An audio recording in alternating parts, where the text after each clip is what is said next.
네, 소개 말씀 감사드립니다. 가톨릭대학교 의과대학의 장동진입니다.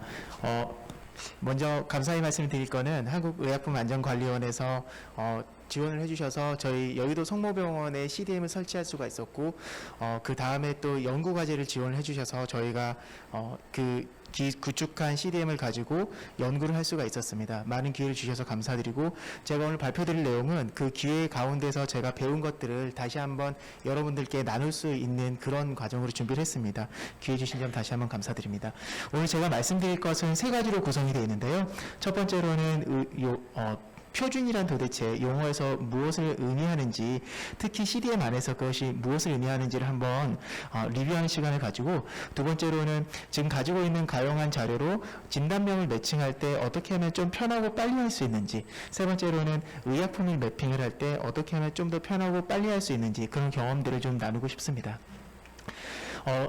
용어 표준을 말할 때 이제 용어를 먼저 정의를 한번 해본다면, 이거는 환자 데이터의 획득 또는 분류, 분석을 위한 목적으로 사용한 동일한 통제 어휘라고 할 수 있겠는데, 여기서 각 국가나 지역, 의료 시스템, 의료 기관별로 자체적으로 이걸 분류 체계를 다 보유하고 있기 때문에 상호 운용성에는 오히려 방해 요소가 요인이 될 수 있습니다.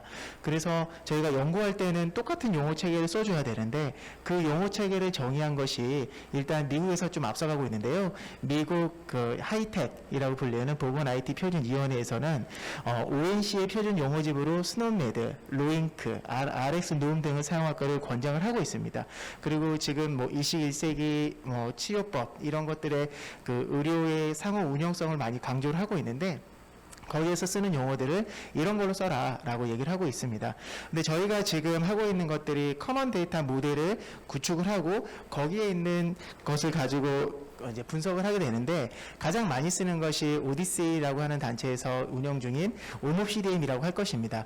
그렇다고 하면 이 오디시에서는 오몹 CDM에 어떤 용어를 써라 라고 정의를 하고 있냐면, 각 나라마다 분류 체계가 다르고 용어집이 여러 개가 있다고 하더라도 그 각 용어 안에 똑같은 코드를 가지고 있는 것이 다른 의미를 갖고 있을 수 있기 때문에 또 하나의 새로운 용어 체계가 필요하게 됐습니다. 그래서 제정을 한 것이 컨셉 아이디라고 하는 것이고요.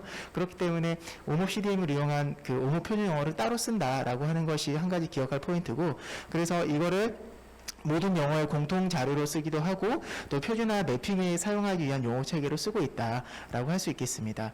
그래서 그게 구체적으로 한번 다시 말씀을 드리면, 이 오몹 표준 용어는 일단 아테나라고 하는 홈페이지, 여기에서 다운로드라고 하는 링크가 있는데요. 이거를 클릭하면은 다운을 받을 수가 있게 되어 있습니다. 근데 여기에 있는 용어집은 오몹 CDM에 쓰기 위해서 모든 것을 다 새롭게 만들어낸 건 아니고, 기존에 있는 용어집을 웬만하면 갖다 쓰는 것을 원칙으로 하고 있습니다. 다만 내부 관리를 위해서 CDM을 관리하기 위한 내부 관리 용어, 또는 미국에서는 있지만 다른 나라에서 없는 용어 체계 같은 경우는 만들어내기도 하는데, 그 중에 대표적인 것이 의약품을 나타내는 RX 노음이라고 할 수 있겠습니다. RX 노음의 익스텐전이라고 할 수 있겠습니다. 그 사이트에 가서 다운로드를 누르면은 여러 가지 용어를 틱틱해서 다운받을 수가 있는데, 그 중에서 KCD7, KNHIS, EDI 해서 한국에 특화된 이 용어집도 벌써 올라가 있는 것을 알 수가 있고, 이것을 우리가 어떻게 활용할 수 있는지 그것도 다시 말씀을 드리도록 하겠습니다. 제가 아까 오몹 CDM에서는 자기들만의 또 다른 컨셉, 용어집을 하나를 만들었다고 했는데, 그것이 바로 이제 개념이라고 하는 것으로 통칭할 수가 있겠습니다. 오몹 CDM상에서 모든 기록은 이 컨셉으로 표현이 되는데, 이 컨셉은 CDM 데이터베이스의 컨셉 테이블에 들어있어야 됩니다. 그래서 저희가 CDM을 구축을 할 때 스탠다드 보케블러리라고 하는 테이블들을 잔뜩 만들게 되는데, 그 안에 컨셉이라고 하는 테이블 안에 들어있는 용어만 쓰게 돼 있고, 각각의 컨셉은 고유한 아이디를 하나 갖고 있습니다. 그 고유한 아이디를 컨셉 아이디라고 하는데, 컨셉 아이디가 없다 그러면은 정교에서 기록하지 못하게 돼 있습니다. 즉 사용할 수 없다고 돼 있는데요. 그러면은 그 컨셉이라고 하는 테이블이 어떻게 생겼냐, 요거를 조금 볼 필요가 있습니다. 그 테이블의 컬럼은 이와 같이 구성이 되는데, 컨셉 아이디, 컨셉 네임, 도메인 아이디, 버케블러리 아이디, 컨셉 클래스 아이디, 이런 식으로 구성이 되는데요. 요 각각의 의미를 이해를 하게 되면은 매핑이 훨씬 더 수월해집니다. 그래서 먼저 컨셉 아이디라고 하는 거는 기본 키, 프라이머리 키이고요. 이 테이블에 정수로 구성이 되어 있습니다. 원본 코드 대신에 CDM에서 사용한다라고 되는데 이 원본 코드는 도대체 뭐야? 라고 생각할 수 있는데요. 원본 코드는 여기 컨셉 코드라고 되어 있는 게 있습니다. 예를 들어서 뒤에도 다시 나오겠지만 스노메드에서 어떤 용어를 4943604라고 코드를 줬다고 할 때 이 코드를 저희 옹호 CDM에서 쓰는 게 아니라 이 코드에다가 다시 한번 옹호에서 유일한 아이디를 하나를 부여를 해줍니다. 그게 컨셉 아이디고 이 컨셉 아이디를 가지고 쓴다라고 생각하시면 되겠습니다. 그럼 컨셉 네임은 뭐냐? 컨셉 네임은 이 아이디가 의미하는 바가 뭔지를 영어로 적어 놓은 것입니다. 항상 영어로 적도록 되어 있고요. 영어가 아닌 문자나 아니면 이름이 여러 개가 있을 때는 컨셉이라고 하는 이 테이블에 들어있는 게 아니라 컨셉 시노님이라고 하는 테이블에다가 넣어놓게 되어 있습니다. 그리고 모든 용어는 도메인을 가지고 있는데요. 이 도메인도 하나의 카테고리로 볼 수 있겠고, 여기서도 도메인도 고유 아이디를 갖고 있는데 얘네들은 숫자가 아니라 대소문자로 되어 있습니다. 여기 예시를 보시면은 이 도메인이 컨디션이라고 되어 있는데 컨디션은 진단명이라고 이해를 하시면 됩니다. 그래서 컨디션, 메저먼트, 프로시저 이런 식으로 갖고 있는데 이게 카테고리가 정해져 있다라고 하시면 되겠고, 표준 용어는 항상 단일 도메인을 할당이 됩니다. 이 단일 도메인을 이 된다는 것은 무슨 뜻이냐면 예를 들어 아스피린이라고 하는 게 드럭이라는 도메인에 있을 수도 있고 또는 앤서라고 하는 가상일 수도 있지만 도메인에 있을 수도 있거든요. 그거는 무슨 뜻이냐면 드럭이라고 하는 도메인에 들어있는 그런 아스피린의 컨셉 아이디는 드럭 테이블에 들어가는 거고요. 약을 사용한 테이블에 들어가는 거고, 근데 만약에 그 도메인이 무슨 앤서 이런 거다 그러면은 질문에 대한 대답으로 아스피린이라고 대답을 했다. 그럴 때 그런 코드를 쓰게 되는 겁니다. 그래서 단순하게 얘기를 하면은 해당 용어가 어떤 테이블에 들어갈지는 이 도메인과 항상 물려서 들어가야 된다. 이거를 기억하시면 좋을 것 같습니다. 그리고 보캐블러리는 우리가 흔히 아는 이제 용어집인데요. 여기도 대소문자 고유 아이디로 인식을 하고 있고 용어 이름에 약어를 사용합니다. 그래서 KCD라고 하면은 코리안 클리니컬 이런 거일 텐데 그거를 그대로 풀로 쓰는 게 아니라 KCD라고 쓰고 대신에 생략하게 돼 있습니다. 그래서 KCD-7 이렇게 돼 있으면은 KCD7 이렇게 하나로 붙여서 쓰게 돼 있고요. 아까 제가 말씀드린 아테나 홈페이지에 다운로드 버튼을 눌렀을 때 다운받을 수 있는 용어집이 총 143개로 등록이 돼 있습니다. 이거는 계속 업데이트가 될 것입니다. 그리고 또 스탠다드 컨셉이라고 하는 컬럼이 하나 있는데 여기에는 이게 S 또는 not available 이런 식으로 기록이 되어 있거든요.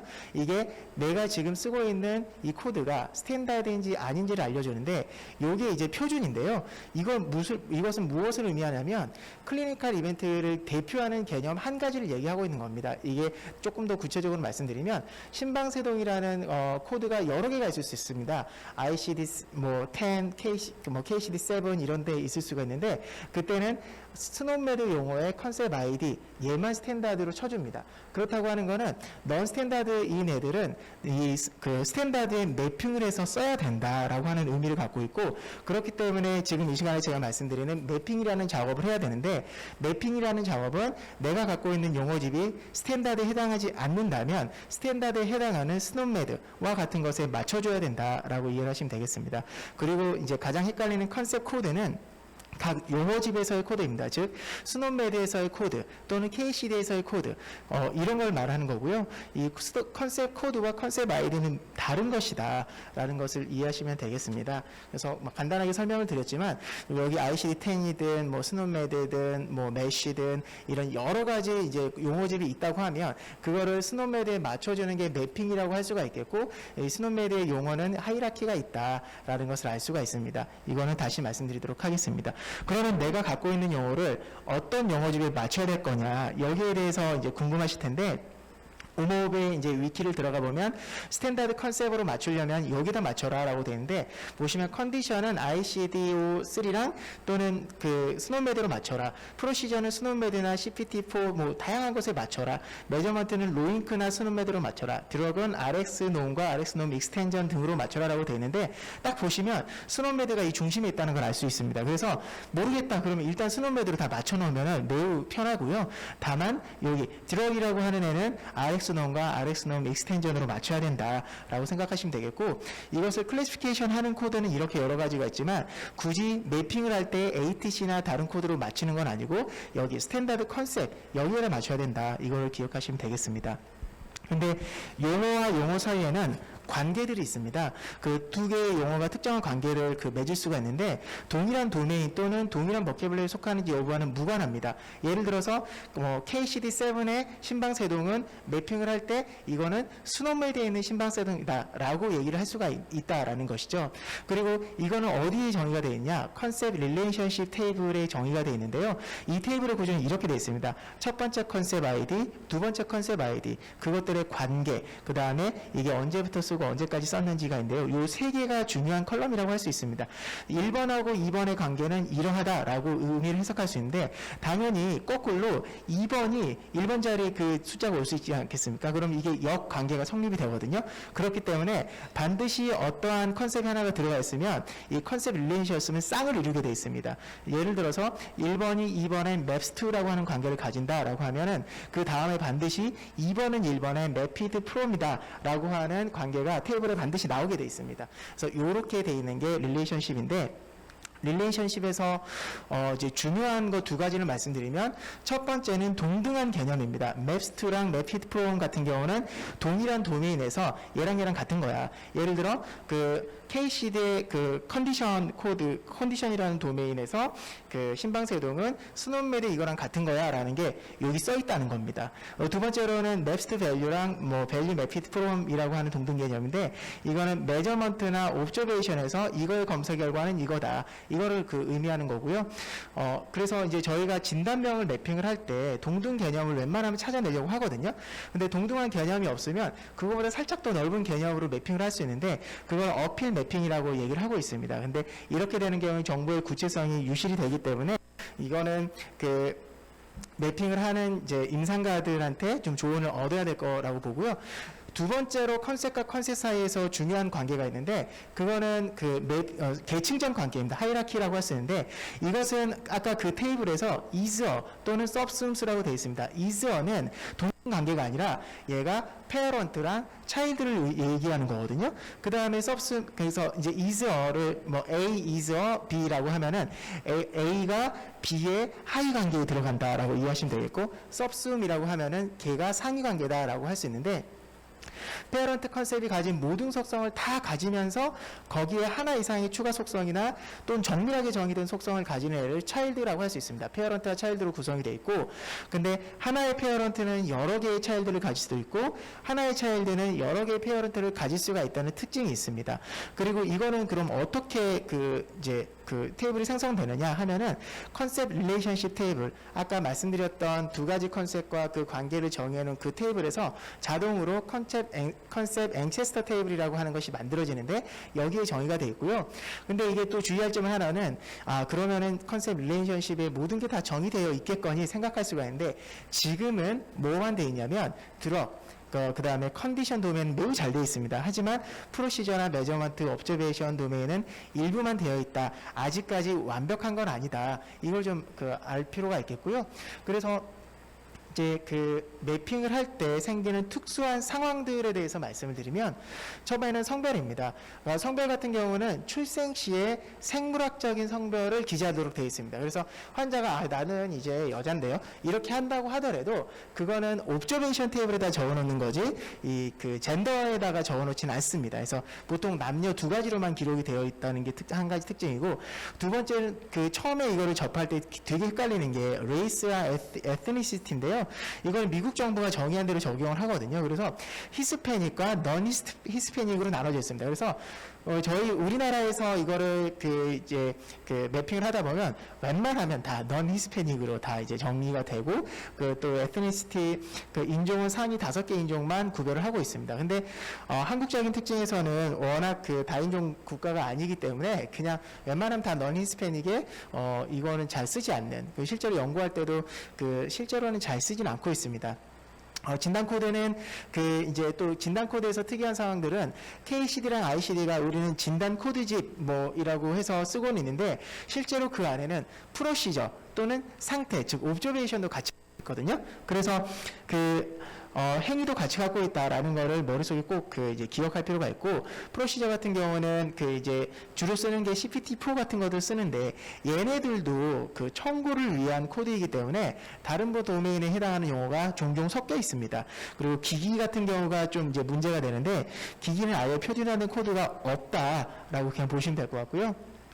그리고 비짓과 서비스, 여기도 이제 국가마다 상위에서 정의하기 쉽지 않은데, 비짓 같은 경우는 서비스가 이루어지는 그 장소를 일컬어서 우리나라에서는 대부분 외래냐, 응급실이냐, 입원이냐 이걸 따지게 되고요. 케어 사이트 같은 경우는 특정한 병원을 지정하게 돼 있기 때문에 상당히 정의하기가 모호합니다. 그래서 저희 이제 가톨릭 대학교 같은 경우는 여의도 성모병원, 서울 성모병원, 성빈센트 병원, 이 각각의 병원들을 각각의 케어 사이트 번호를 줘서 이제 구분을 하고 있기는 한데요. 근데 그게 표준 코드는 아니에요. 왜냐하면은 우리 병원이 지정한 거지, 뭐 국제적으로 이 병원 어디다 이렇게 지정해 놓고 있지는 않습니다. 그리고 프로바이더와 스페셜티라고 하는 이제 테이블에는 프로바이더 테이블에는 그 의료기관에서 일하는 의사 또는 이제 데이터베이스를 구성하고 있는 구성원을 다 적어놓게 되는데, 의사, 간호사, 검안사, 심지어 신발 제조업자, 이거 당연히 이제 의료 보장 기구 같은 거겠죠. 이게 다 되는 거고, 근데 이게 들어가게 되면 현실적으로는 이제 개인정보가 노출되는 거기 때문에 병원에서는 이 프로바이더 테이블을 채우는 거를 상당히 꺼려하고 있습니다. 그래서 이제 이게 채우기가 어려운데, 스페셜티는 특히 이 프로바이더의 구성원 중에서 의사의 하위 개념입니다. 그래서 이 스페셜티가 간호사나 검안사 다른 직군은 아니고 의사의 하위 개념이고, 또 우리가 착각하는 것 중에 하나가 비짓을 따져보면은 외래 그러면은 뭐 예를 들어 안과 외래, 그럼 거기는 스페셜티가 옵살몰로지겠구나 이렇게 생각할 수도 있는데, 그렇게 하지 않습니다. 여기는 그냥 의사의 스페셜티만 따진다 해서 진료소는 가질 수 없다 하는 특징이 있고요. 이거를 어떻게 할 거냐, 우리나라에서는 여기 한국 페미스 사이트에 이제 정리가 돼 있고, 여기 가보시면은 어떤 전공은 이렇게 기록을 하자라고 얘기가 돼 있습니다. 그리고 약물 같은 경우는 미국의 Rx놈을 이제 우리가 표준이라고 해서 썼는데, 이 Rx놈은 미국 거기 때문에 거기에는 우리나라 약은 들어있진 않거든요. 그러면 저희가 매핑을 할 때 어디다 할 거냐라는 문제가 생겨서 오디시 용어팀에서 Rx놈 익스텐전이라는 용어집을 추가했습니다. 그래서 오디시 팀에서 유일하게 만들어낸 버케블러리다, 그러니까 쓰이는 버케블러리다라고 하면은 Rx놈 익스텐전이라고 생각하시면 될 것 같고요. 매핑되지 않는 용어 같은 경우는 너를 집어넣지는 않고 0이라고 매핑을 해놓습니다. 근데 이렇게 0이라고 매핑을 해놓으면 분석할 때 하나도 안 걸리게 되거든요. 그래서 처음에 매핑을 할 때 추천하는 바는, 일단 넌 스탠다드라고 하더라도 컨셉 아이디가 있으면 일단 넣어놓으면 나중에 스탠다드 이제 보케블러리가 매핑이 되는 상황이 왔을 때 데이터베이스만 업데이트를 하면 되거든요. 그래서 좀 더 편해집니다. 그래서 가급적이면은 컨셉 아이디는 넌 스탠다드라도 집어넣는 것이 좋겠다라고 하는 게 제안이고요.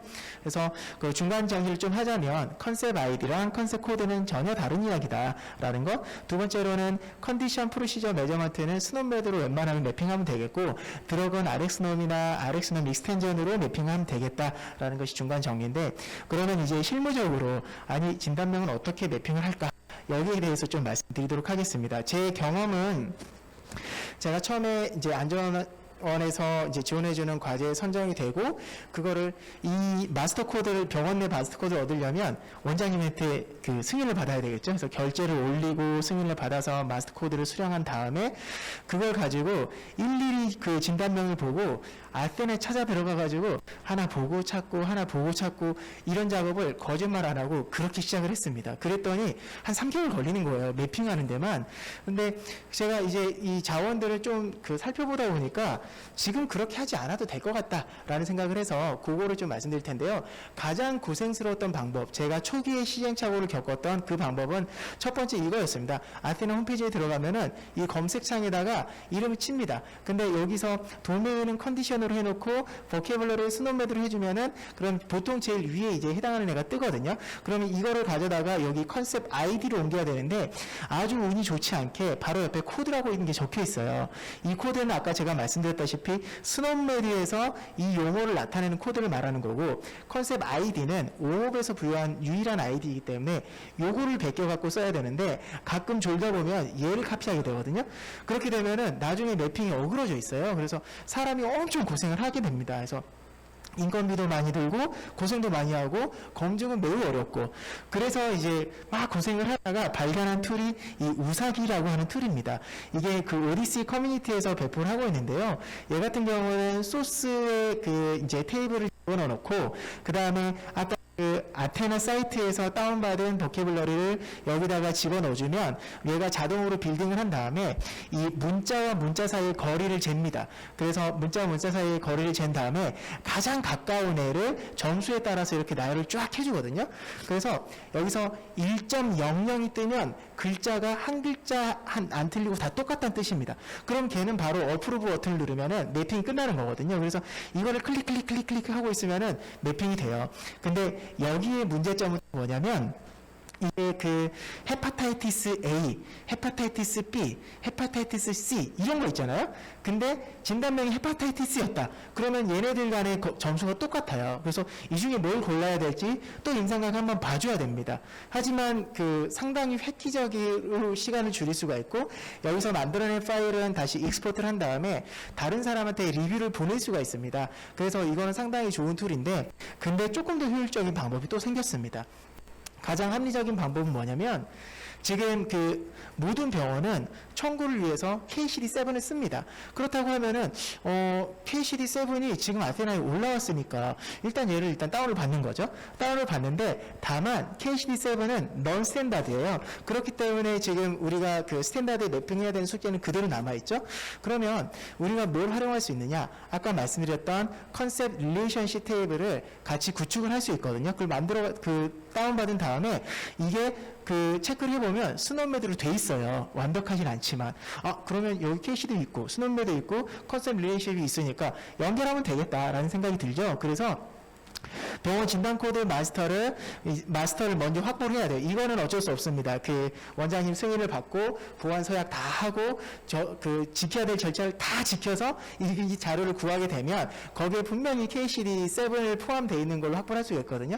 그러면은 이 테이블, 그 KCD7 스노우메드 테이블은 다운받은 데이터에서 바로 만들 수가 있고, 그 마스터와 이거를 조인하면은 바로 끝납니다. 그래서 이거 한번 보여드릴게요. 이거를 제가 거짓말 안 하고 오늘 아침에 한 거를 캡처해서 보여드린 건데, 자, 다운로드 사이트 가서 다운로드 버튼을 누르는데 제가 다 다운로드 받진 않고 여기 스노우메드랑 로잉크랑 RxNOM, KCD7, 그 다음에 EDI, KNHIS 요걸 다운 받았어요. 받고 나서 아래다가 이제 불러오는 겁니다. 이렇게 컨셉 CSV로 떨어지는데 얘를 컨셉에다 넣고 릴레이션십 이 두 가지를 넣은 다음에, 그냥 이거는 아주 간단하죠. 릴레이션십 아이디가 나는 지금 동등 관계로 매핑을 하고 싶은 거잖아요. 그러니까 맵스2만 골라냈어요. 그랬더니 이렇게 컨셉 1의 2에 매핑된다라고 이 테이블을 얻었어요. 이게 얻어내는 거는 얼마 안 걸립니다. 1분 이내에 다 끝나고요. 이렇게 얻었으면은 간단한 이제 펑션 한번 만드는 거죠. 그래서 이건 뭐냐면, 내가 어떤 컨셉 아이디를 집어넣으면은 걔가 컨셉 테이블에 어디 있다라는 거를 바로 보여주는 거예요. 그래서 제가 42483643이라는 거를 치면은, 걔는 시겔로시스고 KCD7 코드다. 근데 스탠다드 컨셉은 아니다라는 걸 보여주고 있죠. 근데 여기다 이제 그 간단한 또 이제 이것도 아무것도 아닙니다. 조인, SQL에서 조인하시거나 아니면 R에서 그냥 이런 거 하나 만들 수 있는데, 이 펑션 만들어가지고 이 코드를 딱 집어넣으면, KCD A03 시겔로시스는 컨셉 아이디가 이건데, 스노우메드에 얘로 매핑이 된다라고 이제 짰어요. 그러면은, 이게 매핑이 잘 돼 있네, 라는 걸 알 수 있잖아요. 그럼 그냥 이 테이블, KCD7 컨셉만 다 모여가지고, 이거를 그 컨셉 1이라고 해놓고, 이제 이름 조금 바꿔준 다음에, 조인을 하면 돼요. 컨셉 릴레이션십 아까 맵스2만 따로 뽑아놓은 거에다가 조인을 하고, 그 다음에 두 번째 컨셉은 스노우메드에 조인을 해버리면 이렇게 끝나요. 그러면은, 자, KCD 코드가 이거이고, 걔의 컨셉 아이디는 이거고, 내 이름은 이건데, 얘가 스노우메드의 컨셉 아이디로는 얘로 매핑이 된다 해서, 지금 6,000개 빼고 다 됩니다. 그래서 지금 총 27,000개 용어 중에 11,000개가 끝났어요. 순간적으로. 그래서 이게 근데 사실은 옛날에 왜 그렇게 안 했어요? 라고 여쭤보실 수 있는데, 2년 전에는 없었어요. 이 자료가. 근데 최근에 올라왔거든요. 올라왔으니까 가용한 자료를 쓰는 거죠. 근데 여기서 생각해보면 6,000개가 안 돼 있잖아요. 이거 안 된 걸 왜 그랬을까라고 보니까 오죽하면 안 됐을까 봤더니 스노멜에 없는 용어들이에요. 근데 잘 보면 임상가가 딱 보면 알아요. 이게 보면은 사포바이럴 가스트로엔테라이티스인데 이거는 그냥 바이럴 가스트로엔테라이티스라고 우리가 어필로 그냥 매핑할 수 있거든요. 다만 워드 투 워드로 매핑되는 용어가 없기 때문에 매핑이 안 돼 있는 거예요. 만약에 내가 바이럴 엔테라이티스를 나중에 연구를 하겠다 그러면은 그때 찾아보고 안 돼 있네? 얘만 업데이트를 해야겠다 하고 베이스에서 업데이트를 하게 되면 매핑이 해당하는 용어에 대해서는 완료가 되는 거기 때문에 내가 매핑을 하는데 너무 시간을 많이 쓸 필요는 없다라고 하는 게 제 주장이고, 그냥 일단 버리고 가고 일단 매핑되는 걸 활용하다가 연구를 할 때 이 맵은 매핑된 현황을 한번 쫙 보고 요거는 좀 고쳐야겠다 싶으면 그 한 번만 업데이트하면 해당 연구는 할 수 있다라는 걸 말씀드리고 싶습니다. 제가 이렇게 말씀드리는 이유는 뭐냐면, 제가 매핑을 할 때 연구원들 서너 명하고 석 달 동안 막 졸면서 이렇게 했던 것들을 굳이 반복할 필요가 있겠느냐라는 거고, 그렇지 않아도 연구는 되더라라는 거기 때문에 이 매핑에서 좌절하지 말라라는 말씀을 드리고 싶어서 이걸 말씀드렸고요. 그래서 진단명 매핑 의외로 쉽게 끝이 났어요. 이게 지금 한 2시간이면 할 수 있습니다. 조금 아시는 분들은 2시간이면 있다는 거고요. 근데 그러면 제가 신이 나가지고, 아니 혹시 EDI 다 돼 있나 해가지고 KCD7 말고 EDI 해봤어요. 그랬더니 안 돼 있더라고요. EDI 코드 집에는 뭐가 들어있냐면 여기 드롭, 프로시저, 디바이스, 메저먼트 등의 용어들이 들어있거든요. 근데 이게 오픈 소스이기 때문에 계속 업데이트가 될 거예요. 언젠간 될 텐데 나중에는 매핑이 문제가 아니다라고 하는 시대가 올 겁니다. 하지만 지금은 매핑해야 되죠. 그래서 이 드럭에 대해서 조금 더 말씀을 드리도록 하겠습니다. 우리 의약품 매핑 같은 경우는 저희가 지금 의약품 안전관리원에서 하고 있는 게 의약품의 안전이잖아요. 그렇기 때문에 의약품 매핑에 대해서는 가이드를 먼저 주셨어요. 그래서 거기 나왔던 내용들이 아까 제가 말씀드렸던 내용하고 좀 비슷하긴 한데, 하나의 용어 차이에서 다른 용어 차이로 매핑하는 게 매핑이다라는 말씀을 아까 드렸고, 매핑을 수행하기 전에 유념할 사항은 이거 일률적으로 적용되는 거 아니다. 그리고 매핑은 지속적으로 업데이트가 필요하다라고 해서 경험에서 우러나오는 말씀을 잘 적어주셨고, 스탠다드 버케블러리는 아테나를 통해서 다운받을 수 있다. 여기 다 써 있습니다. 써 있음에도 불구하고 많은 사람들이 아테나에서 계속 검색을 하지만 이 다운받아가지고 이거를 쓰면 된다라고 얘기를 하고 있고, 제가 말씀드렸던 거를 다시 한번 여기서는 기록을 하고 있는데, 중요한 거는 뭐냐면, 의약품의 매핑에 있어서는 진단명은 보통은 정확하게 일치하는 애가 있는지 찾고, 그게 아니면은 어필 매핑하고 이런 식으로 간다고 하면, 의약품 같은 경우는 매핑하기가 정의하는 게 조금 더 까다롭습니다. 왜냐하면 약품이라고 하는 거는 성분명이 있고 용량이 있고 제형이 있고 이런 걸 하는데, 나는 성분명으로 매핑을 해야겠다라고 하면 매핑의 방향이 달라지는 거고, 나는 성분명 더하기 용량으로 해야지 그러면 또 방향이 달라지는 거고, 성분명하고 용량하고 제형을 다 맞춰야겠다라고 하면 또 방향이 달라지거든요. 그래서 그렇기 때문에 이러한 가이드라인이 필요한 겁니다. 공동 연구를 할 때 우린 이 방향으로 합시다라고 정의하는 문서가 돼 있고, 이 문서를 정말 잘 만들어 주셔가지고 저희가 이거를 참조하고 있습니다. 그래서 도메인은 드럭이고, 스탠다드 컨셉은 스탠다드로 해주고, 클래스는 클리니컬 드럭, 버케블러리는 RxNOM이나 RxNOM 익스텐전으로 맞춰달라라고 말씀을 해주셨고, 그래서 성분, 염, 제형, 투여 경력, 농도, 용량 등 모두 일치하는 것들을 했으면 좋겠다라고 얘기를 하고 있고, 염이 안 맞으면은 염 빼고 이런 식으로 해서 단계적으로 다 제공을 하고 있습니다. 그래서 하는 방법으로 예시를 보여주신 게, 아테나 들어가가지고 드럭, 스탠다드, 클리니컬 드럭, RxNOM 익스텐전을 다 선택을 한 다음에 성분명으로 검색을 하면 이 중에서 가장 일치하는 것을 골라내세요 라고 하고 이제 가이드라인이 끝나는데, 이거를 우리가 사람 손으로 할 거냐, 여기 또 이제 난리가 나는 거예요. 왜냐하면 우리가 갖고 있는 마스터 코드나 우리가 갖고 있는 용어집이 이 모든 용어를 한꺼번에 들고 있는 애들이 별로 없거든요. 의약품집을 딱 봐도 이게 한글명으로 돼 있고, 성분 안 써 있고, 제형 안 써 있고, 이러면 또 이제 난리가 나는 거잖아요. 근데 그러면은 어떤 자원을 이용할 거냐, 여기서 이제 베스트 프랙티스를 말씀드리겠습니다. 우리나라에서는 다행히도 식약처에서 심평원에서 공개하고 있는 자료가 있는데, 약제 급여 목록 및 급여 상한 금액표라고 하는 이제 자료가 있거든요. 얘를 딱 다운받아서 보면은 여기에는 주성분 코드라고 하는 그 이제 일렬 번호가 있고 제품 코드라고 하는 고유 번호가 있고 걔의 성분명하고 그 용량하고 농도가 다 적혀 있어요. 다만 이 적혀 있는 이 테이블의 포맷이 약간 데이터 처리하기는 좀 불편하게 돼 있긴 하지만 여기에 모든 정보가 다 적혀 있습니다. 근데 또 이거는 뭐냐면 그렇다면 병원에서는 청구를 하기 위해서 무조건 이 제품 제품 코드를 물고 있는 마스터 테이블이 무조건 있습니다. 이걸 얻어내면 돼요. 그러면 여기다가 붙일 수가 있잖아요.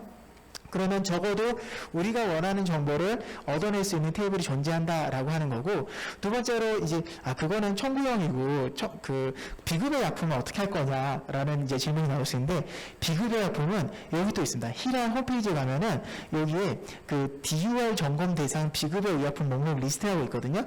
여기 데이터는 살짝 다르게 생겼습니다. 제품명하고 주성분 코드 이런 게 나와 그 구성 요소는 다 그대로 나와 있는데요. 테이블이 약간 그 다르게 생겼지만 이런 테이블이 또 있거든요. 그럼 얘를 가져다가 병원에서는 어차피 얘 의약품의 그 고유 코드를 다 갖고 있을 테니까 얘를 연결하면 되겠다 하는 생각이 들죠. 원내 코드 같은 걸 보면은 이렇게 DI-OPD50 해서 전혀 알 수 없는 이제 병원만의 코드가 있는데 얘 쭉 가보면 EDI 코드는 이거다라고 적혀 있어요. 대부분의 마스터 테이블이 저희 병원에도 그렇고. 그러면 이 코드, 이게 EDI 코드가 중간에 4개가 되면 매핑이나 이런 것들이 훨씬 쉬워질 거다라고 생각을 할 수가 있고, 우리가 아까 매핑을 할 때 제형 정보를 매핑을 하도록 돼 있잖아요. 그 제형 정보는 어떻게 찾느냐? 물론 아까 그 테이블에 보면은 뭐 여기 무슨 정제다, 캡슐제다 이런 게 적혀 있긴 하지만 정확하게 적혀 있는 거는 여기에 있는 주성분 코드입니다. 주성분 코드 앞에 4자리는 주성분의 의열 번호고 그 다음에 2자리는 이게 단일제인지 복합제인지가 돼 있고요. 그 다음에 투여 경로가 내복제, 주사제, 외용제, 기타로 돼 있고 그 다음 2자리가 제형으로 돼 있는데 그 제형을 딱 보면은 TB는 태블릿이고 CH는 캡슐 뭐 이런 식이거든요. 그래서 주사제 같은 경우는 뭐 이렇게 XD 이런 것도 있고 IJ 이런 식으로 되어 있기 때문에 이 정보를 우리가 알고 있으면은 바로 그 코드에서 따올 수가 있습니다. 그래서 근데 우리가 매핑하고자 하는 거는 우리나라 약품의 제형이 아니라 Rx놈에서 제형을 어떻게 정의하고 있는 거잖아요. 그래서 Rx놈의 제형은 어디 가면 알 수 있냐면 여기 NHI 홈페이지 들어가 보면 Rx놈에 들어있는 제형 인할레이션 솔루션, 인젝터블 솔루션 이런 식으로 정의가 다 적혀 있는데 걔를 정리해보면 우리나라에 있는 주성분 코드 2자랑 맞춰보면 이런 식입니다. CH는 오랄 캡슐이고 CM은 토피칼 크림이고 여기 SI는 나이젤 스프레이 또는 이널레이션 솔루션 이런 식으로 매핑을 할 수가 있기 때문에 먼저 기초 자료를 이렇게 만들어 놓고 이제 저희가 전략적으로 접근을 하면 되겠습니다. 그래서 지금 이제 의약품안전관리원에서 매핑하는 순서를 정해준 거는 첫 번째로는 도메인은 드럭을 하고 스탠다드로 한 다음에 퀀티티브 클리니컬 드럭으로 매핑을 합시다 라고 돼 있고, 그게 안 되면 2단계로 넘어와서 클리니컬 드럭을 하고 거기에 없으면 클리니컬 드럭 컴포지션 이런 걸 하자고 돼 있거든요. 그래서 일단 그러면 여기 이제 1차적인 목표에 퀀티티브 클리니컬 드럭이라고 하는 거는 특징이 뭐냐면 약물의 제형, 농도, 용량까지를 다 포함하고 있습니다. 그래서 이게 RxNom의 이제 RxNav라고 홈페이지에 가서 어떤 성분을 치면은 각각 이게 그 클리니컬 드럭 컴포넌트로 했을 때, 클리니컬 드럭 패키지로 했을 때, 클리니컬 드럭 포뮬레이션을 했을 때, 그냥 인그레디언트로 했을 때 어떻게 매핑되는지가 나오는데 우리가 이 중에 하나를 결정하는 것이죠. 그래서 성분명, 단위 용량, 제형 정보를 일단은 정리를 해야 됩니다. 그래서 이제 우리 급여 목록 상한표를 딱 보면은 이렇게 돼 있어요. 여기에 성분명이 있구나. 성분명 따와야지. 여기 농도 여기 있네. 농도 따와야지. 근데 여기 가로가 있네. 가로 처리해야지. 이런 생각을 하게 되고 이 데이터를 갖고 있으니 이제 R로 처리를 하는 겁니다. 이 탭을 보면은 여기에 있는 요 컬럼은 이 성분명이 주성분 코드가 없거든요. 그러니까 제형 약품 코드가. 그래서 이거를 R에서 불러오면은 요렇게 생겼습니다. 그럼 얘가 드럭 네임이 없는 애는 성분명이구만. 근데 그 밑에 있는 애들 옆에다 놔두면 이 약의 성분이 여기 있겠구나 해서 R로 이제 처리를 하면은 이렇게 옆으로 보낼 수가 있어요. 이 코드는 다 안전한 홈페이지에 저희 사이트들끼리는 공개가 돼 있습니다만 일단 논리적으로만 말씀드리면 얘를 여기다 옮겨서 붙이면 이렇게 되고요. 그 다음에 제형은 어떻게 알아내지? 이 뒤에 두 개가 제형이라고 했으니까 이 두 개를 가져다가 제형을 따옵니다. 그러면은 여기 제형을 이제 여기다가 붙여준 다음에 얘를 아까 제가 Rx놈 홈페이지 가가지고 이게 실업제구나, 이게 태블릿이구나 다 알았으니까 얘를 그냥 붙여주면은 여기 Rx놈에 있는 용어로 다 대체를 할 수가 있습니다. 제가 지금 하고 있는 작업은 뭐냐면 성분명 따로 꺼내고 제형 따로 꺼내고 놈도 따로 꺼내고 이 작업을 하는 거예요. 왜냐? 그걸 가지고 우리가 검색을 쉽게 하려고 하는 거고요. 근데 보니까 가로가 하나가 있는 게 있는데 S 다음에 뭐시기 이런 식으로 되는 게 뭐냐면 보통 S하고 그 성분, 인그레디언트가 적혀 있거든요. 그래서 그거를 처리를 하고 그 다음에 이거 그냥 R로 처리한 건데 코드는 지금 볼 수는 없지만 딱 보면 이게 그 전이고 이게 결과거든요. 이런 게 있으면 여기 있는 애가 성분명이니까 얘를 이렇게 꺼내오고 3mg 농도니까 얘를 이렇게 꺼내오자라고 하는 컨셉으로 일단 데이터 처리를 하고요. 그 다음에 이제 S 머시기가 아니고 그냥 이렇게 가로가 있는 애들이 있는데 이런 애들은 보통 농도입니다. 농도. 총량과 농도를 정해놔서 우리가 매핑할 때는 이 농도를 써야 되거든요. 그래서 얘만 이렇게 다시 다른 컬럼으로 끌어왔고, 그리고 이제 가로가 하나 있는데 S가 아니고 이름 중간에 가로가 있는 애가 있어요. 이거는 페노피브레이트인데 마이크로나이즈드가 돼 있다. 그러니까 세분화가 돼 있다라고 돼 있는 건데 이건 별로 의미가 없거든요. 그래서 얘는 무시하고 이렇게 가고, 그 다음에 가로가 하나 있는데 S가 아니고 이름 마지막에 붙어있는 애들이 있거든요. 이거는 추가 정보입니다. 이 약물의 추가적인 정보를 가로 안에 써놓은 건데 이게 이제 패턴을 몇 개로 나눈 다음에 궁극적으로는 그래서 이거의 성분이 뭐고 이게 용량이나 또는 농도가 뭐냐 이것만 저희가 이제 끌어낸 거고요. 이렇게 끌어낸 다음에 이걸 했고, 가로가 두 개인 것도 똑같아요. 그래서 결국에는 이 테이블 안에 분명히 어딘가에 농도와 용량이 있기 때문에 얘를 끌어내고, 가로가 이제 두 개인 경우, 이제 S가 아닌 경우에는 가로가 단위에 이제 가로가 포함되어 있거나 부가 정보가 있거나 이런 거고, 가로가 세 개인 건 다 세봤자 이겁니다. 눈으로 보고 바를 수도 있고, 처리할 수가 있습니다. 그래서 S 머식이면은 농도 인그레디언트를 또 써놨구나. 그러면 농도와 부가 정보를 같이 써놨구나라는 걸 알 수 있고, 그 다음에 제형 정보는 이제 아까 말씀드렸던 대로 입력을 하고, 이제 그 다음에 우리가 농도를 처리해야 되는데, 놀랍게도 이 용어집에 이 밀리그램, 마이크로그램 이것도 막 그 문자가 다 달라요. 이거를 이제 표준화를 하는 겁니다. 그래서 얘 같은 경우는 셀은 셀스, IU는 유니트 이런 식으로 바꿔주는데 이거의 목적은 뭐냐면 검색식을 만들어내기 위함이거든요. 이렇게 만들어 놓고 용량의 단위가 놀랍게도 Rx놈에는 무조건 다 그램은 밀리그램으로 검색하게 돼 있어요. 그렇다고 하면 그램으로 되어 있는 애는 1000mg으로 바꿔줘야 되고 마이크로그램으로 되어 있는 애는 1000분의 1mg으로 바꿔줘야 됩니다. 그 작업을 그냥 처리를 한 거고요. 그 다음에 분자랑 분모를 나눠서 계산해야 되는 게 농도를 따져줘야 되기 때문에 분자랑 분모를 나눠서 다시 한번 처리를 해주고, 그 다음에 이거를 이제 맞춰주면은 대충 이런 이제 모양이 나옵니다. 얘는 이름이 이건데 농도가 원래 농도는 이거고 만약에 새롭게 만들어낸 농도는 이거다라고 해서 계속 만들어지고, 그러면은 이제 검색용으로 우리가 이제 원하는 정보를 다 추출한 거예요. 성분명을 추출했고 농도를 추출했고 제형을 추출했기 때문에 그걸 가지고 붙여나가면 됩니다. 검색 용어를 생성해야 되는데 이 검색 용어를 생성하는 이유는 아테나에다가 이거를 딱 집어넣으면 정확하게 일치하는 애가 나오게 만들기 위한 거거든요.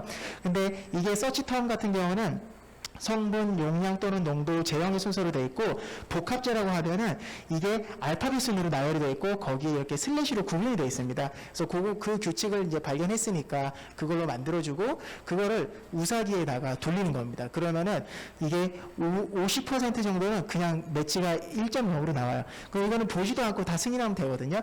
이렇게 하면은 전체 의약품의 절반을 다 한 거예요, 벌써. 그다음에 나머지는 이제 보면서 하면 되고, 그래서 이렇게 매핑된 거를 원래 코드에 적용하면은 비록 지금 공개된 자료 중에 매핑된 건 없지만 쉽게 우리가 보유하고 있는 의약품의 절반은 바로 매핑을 할 수가 있고, 이 과정에서 전문가들이 보고서 이제 매핑을 하면 훨씬 더 수월해진다라는 걸 말씀드리고요.